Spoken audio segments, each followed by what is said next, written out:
Hola, ¿qué tal? ¿Cómo estás? Bienvenidos y bienvenidas. Comenzamos con la tercera clase de pedagogía. En esta oportunidad te presento un apunte de cátedra que se llama Apuntes Introductorios sobre la Pedagogía y la Educación. Es un resumen de varios autores que van a ir hablando acerca de estas dos cuestiones, la pedagogía y la educación. ¿Se acuerdan que en clases pasadas nosotros habíamos dicho que la pedagogía es la disciplina que se encarga de reflexionar y de pensar los problemas que van surgiendo en la educación? Hoy lo que vamos a ir viendo en este apunte es que van a hacer una distinción entre educación y pedagogía. ¿Por qué? Estos autores van a decir que esto nos va a ayudar a comprender y a reconocer a la primera, es decir, a la educación, como un hecho social. Es decir, como una manera de obrar, de vivir y de sentir. Y que es exterior a los seres humanos. Los seres vivos, va a decir Émile Durkheim. Que tiene su tiempo, que tiene un espacio y que se da en un momento histórico determinado. Mientras que la pedagogía es un saber que reconoce una historia y está en constante construcción. Ahí nos vamos a encontrar que la palabra educación proviene del latín y que registra dos procedencias. Por una parte, el educare, que quiere decir criar, alimentar, es decir, algo que va desde afuera hacia adentro. Es la tarea que tiene alguien sobre otra persona. Mientras que el exducere es todo lo contrario, es extraer de adentro hacia afuera. Alimentar y extraer son dos operaciones en sentido diferentes. Ahora, ¿cuál es más importante? ¿El educare o el exducere? Lo que vamos a ver a lo largo del desarrollo de la materia y también en la lectura de este documento es que los dos son importantes. Más adelante vamos a nuevamente a volver a esto. Jaime Zarramona, en su libro Teoría de la Educación, va a decir que la preferencia por una definición o por otra pueden poner énfasis en la educación como una acción externa al sujeto, es decir, del educare, del criar, del alimentar, del afuera hacia adentro, o como un desarrollo interno, el exducere, es decir, sacar de adentro hacia afuera. Y lo que va a decir Jaime Zarramona es que ambas definiciones se van a ir complementando, ya que supone una acción desde afuera, es decir, desde otro sujeto del educare, pero también potencialidades que pueden tener los sujetos, es decir, del exducere. También en este material vamos a ver la importancia de la acción humanizadora, la educación como una acción de humanización. Y acá lo que vamos a ver es la relación que existe entre la educación y las humanidades. ¿De dónde proviene esta palabra humanidades? De humanos, básicamente. Entonces, lo que va a decir estos autores es que la educación es una necesidad. ¿Para qué? Para la supervivencia justamente de la humanidad. Los sujetos, van a decir los autores, al nacer, llegan a un grupo social que ha alcanzado un desarrollo cultural determinado. Y vamos a ver que el mundo al cual llega este recién nacido ya está listo para recibirlo. Ya tiene una historia, ya tiene ciertos conocimientos, cierta cultura, y él es el que se inserta ¿Para qué? Para poder hacer uso de las herramientas, de los signos, de la cultura que ya tiene esa sociedad. Y son los adultos que lo reciben quienes van a tener que tratar de resolver sus necesidades de abrigo, de alimentación, de cuidado. Tarea que puede durar durante muchos años. Y ese recién llegado, gracias a la educación, va a poder desenvolverse en ese lugar y en ese tiempo. También lo que va a poder hacer ese recién llegado es modificar esa cultura una vez que logre incorporarse a él. Acá vale una pregunta que siempre hago todos los años, es ¿qué diferencia existe entre el ser humano y los animales? Ya vamos a volver a esa pregunta. La pedagoga argentina Silvina Birs va a explicar en uno de sus libros y dice que entre los siglos XIV y XIX se conocieron alrededor de 50 casos de niños que vivían aislados de la sociedad y que habían sobrevivido gracias a que vivían en manada de animales. El rasgo particular y peculiar que tenían estos casos es que no había en ellos rasgos de humanidad. Fueron conocidos con el nombre de El Salvaje de Aveyron. El problema de estos niños es que carecían de contacto con otros seres humanos. De hecho, informes de la época van a contar que las características que tenían estos niños eran, el desarrollo intelectual de estos niños eran menores a los de algún animal doméstico. También comentan que fueron vistos, fueron tratados, fueron pensados que eran personas, niños sordomudos o incluso que tenían algún problema mental. Itard, un médico y pedagogo francés, decía: si el ser humano es privado de la relación con otros humanos, no supera el estado salvaje. Recordemos que salvaje es algo que proviene o que es perteneciente a la naturaleza. Entonces, hoy yo les preguntaba qué diferencia hay entre el ser humano y los animales. Y lo que va a decir los autores es que la diferencia entre el animal y el humano no radica en la biología, sino en que si se le priva de educación. El ser humano se mantiene en un estado muy cercano al estado animal. Es decir, si se le priva al ser humano de educación y de contacto con otros humanos, va a pertenecer o se va a ir adaptando justamente a ese estado salvaje, a ese estado natural. Immanuel Kant va a considerar que el hombre es la única criatura que puede ser educada.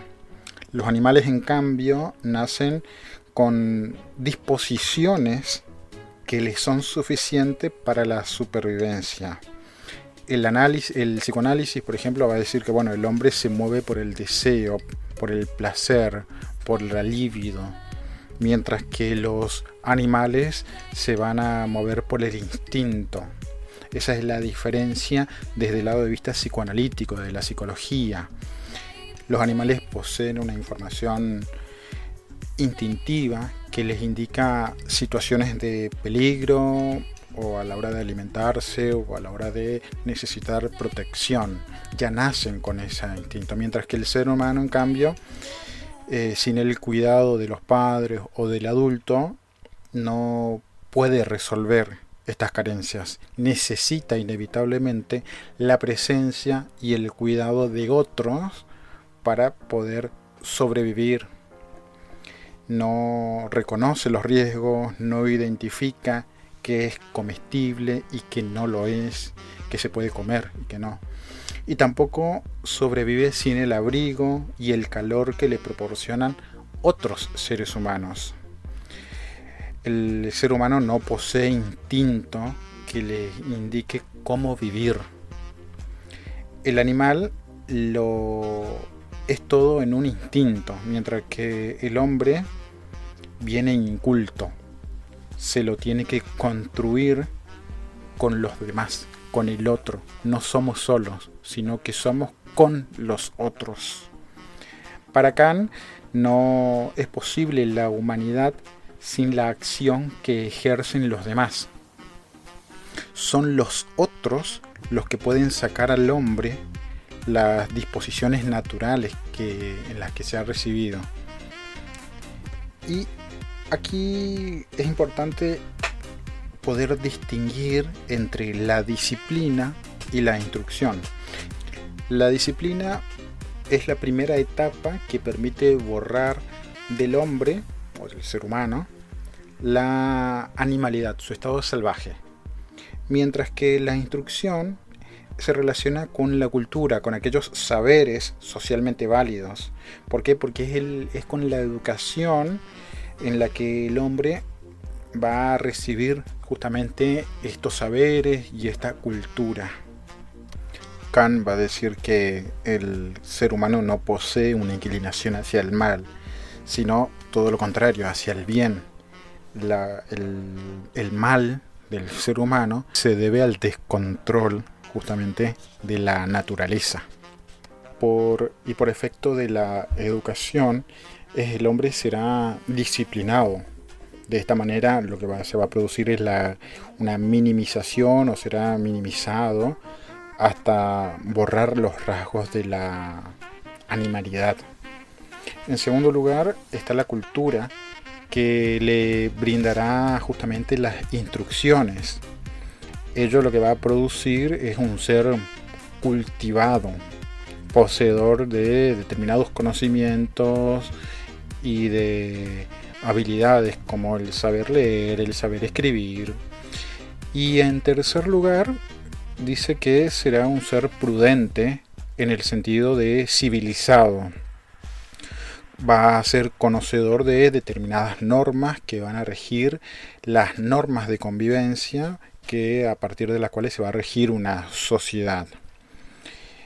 También va a hablar de una moral, en donde gracias a la educación va a poder acceder a criterios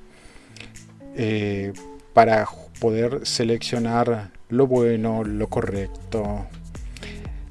El ser humano se hace humano por la educación, y ello es posible y necesario porque el sujeto humano no nace predeterminado por la naturaleza, sino que nace inmaduro.